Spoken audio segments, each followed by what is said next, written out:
नमस्कार दोस्तों। फिर से एक बार आपके लिए बहुत अच्छा एक वीडियो जो कि preparation for competitive exam part 15 के रूप में आपके सामने लेके उपस्थित होने जा रहा हूँ। दोस्तों, प्रिपरेशन फॉर कॉम्पिटिटिव एग्ज़ाम के इस वीडियो में जैसा कि मैं हर बार बताता हूँ आपको, यूजीसी की सीएसआईआर वाली जीसैट नेट या इसी तरह की कोई भी कॉम्पिटिटिव एग्ज़ाम हो उसके लिए वेरी इंपॉर्टेंट क्वेश्चंस मैं आपके सामने लेके उपस्थित होने जा रहा हूँ। दोस्तों, कुल 5 क्वेश्चन मैंने बहुत अच्छे जो कि 2011 के यूजीसी के क्वेश्चन पेपर में पूछे गए थे, उसमें से सॉल्यूशन लेके मैं आज आपके सामने क्वेश्चन एक रखता हूँ। So question one is in carbon dating application, in carbon dating application of radioisotopes, so 14 carbon emits, यानी कि रेडियो एक्टिव कार्बन जो है वो एमिट्स क्या करता है, कौन से पार्टिकल्स C14 एमिट करता है। तो carbon dating application of radio isotopes के दौरान अगर हम स्टडी करते हैं तो radio active carbon beta particle emit करता है, अल्फा पार्टिकल या फिर गैमा पार्टिकल या फिर पॉजिट्रॉन। ये 4 ऑप्शन में से कौन से पार्टिकल वो एमिट करता है। तो इक्वेशन अगर हम देखें तो रेडियो एक्टिव कार्बन जो है उसके अंदर 6 इलेक्ट्रॉन और 14 उसका एटॉमिक वेट है।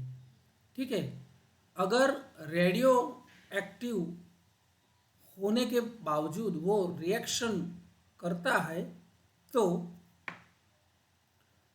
7 नाइट्रोजन 14 यानी कि उसकी आसपास 7 इलेक्ट्रॉन यानी कि 1 इलेक्ट्रॉन बढ़ जाता है और उसका एटॉमिक वेट जो है वो 14 रहता है। इसका मतलब ये हुआ कि कार्बन डेटिंग एप्लीकेशन के दौरान रेडियो एक्टिव कार्बन जो है ये रेडियो एक्टिविटी के दौरान 7N14 प्रोड्यूस करता है और बीटा पार्टिकल जो है 1 बीटा 0 ये एमिट करता है। तो सही answer will be A, beta particle. फिर आता है दूसरा question, question number 2, the oxidation state of iron in metal haemoglobin. Metal haemoglobin के अंदर आयरन की ऑक्सीडेशन स्टेट कौन सी है? इज इट 3 +3 +2 0 या फिर +4?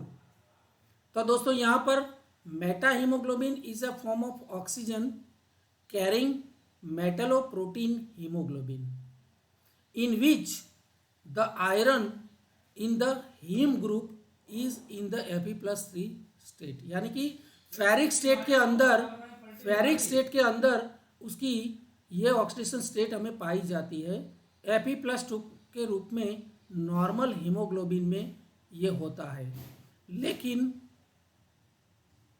Fe+2 यहाँ पर नहीं है, यानी कि मेटल हीमोग्लोबिन के अंदर Fe+3 ऑक्सीडेशन स्टेट पाई जाती है। So correct option will be +3 oxidation state of iron.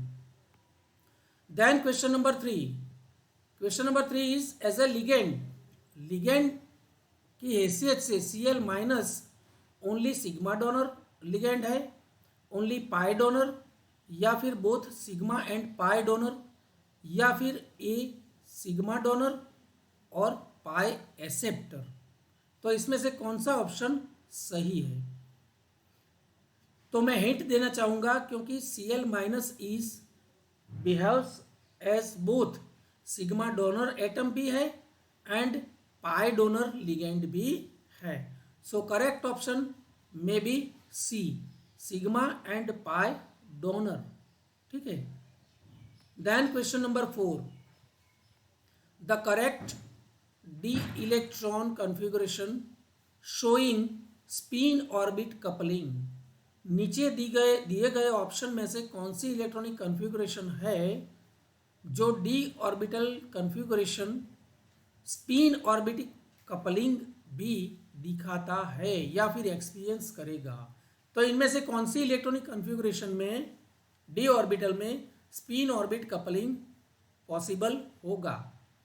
तो यहाँ पर देखिए दोस्तों, पहले वाली जो है T2G6 और EG2, तो इसमें इलेक्ट्रॉनिक कॉन्फ़िगरेशन इस तरह से रहेगा, T2G में 6, EG में 2, और इस तरह से अगर होगा तो वो सिमेट्रिकल होगा, so no coupling will be there. T2G6 and EG0, तो उसमें T2G में सारे 6 इलेक्ट्रॉन आ जाते हैं, तो भी कपलिंग शक्य नहीं है।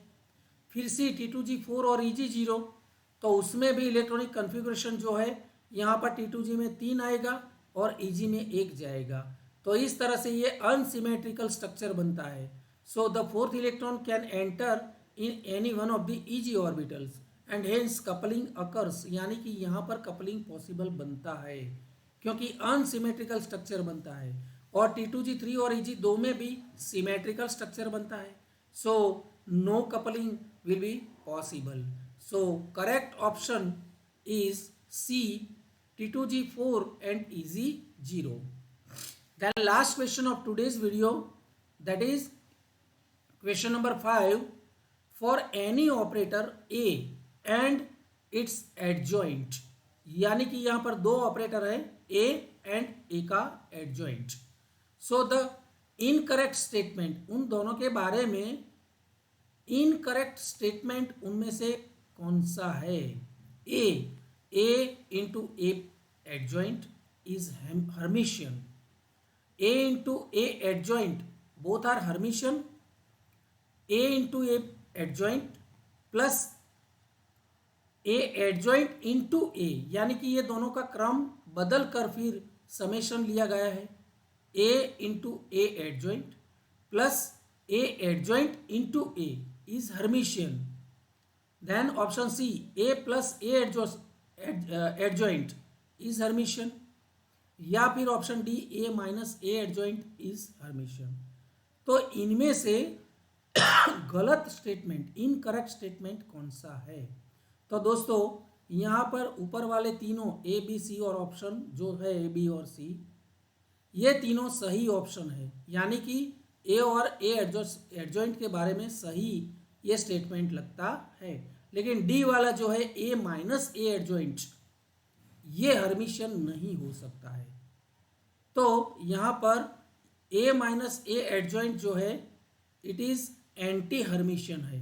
So correct option will B D, A into A minus A adjoint is Hermitian, जो है वो है इनकरेक्ट स्टेटमेंट एंड सही आंसर ऑप्शन डी।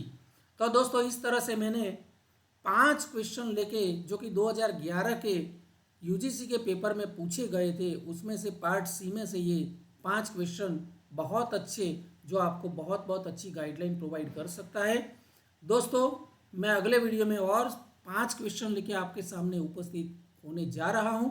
अगर ये वीडियो का ये सारे क्वेश्चंस एंड ये वीडियो आपको अच्छा लगा है तो मुझे ज़रूर सब्सक्राइब कर दीजिए, आपके अन्य ग्रुपों में शेयर करना मत भूलिए, और दोस्तों ज़रूर ये वीडियो को भी लाइक करना मत भूलिए। मिलते हैं नेक्स्ट वीडियो के दौरान, तब तक के लिए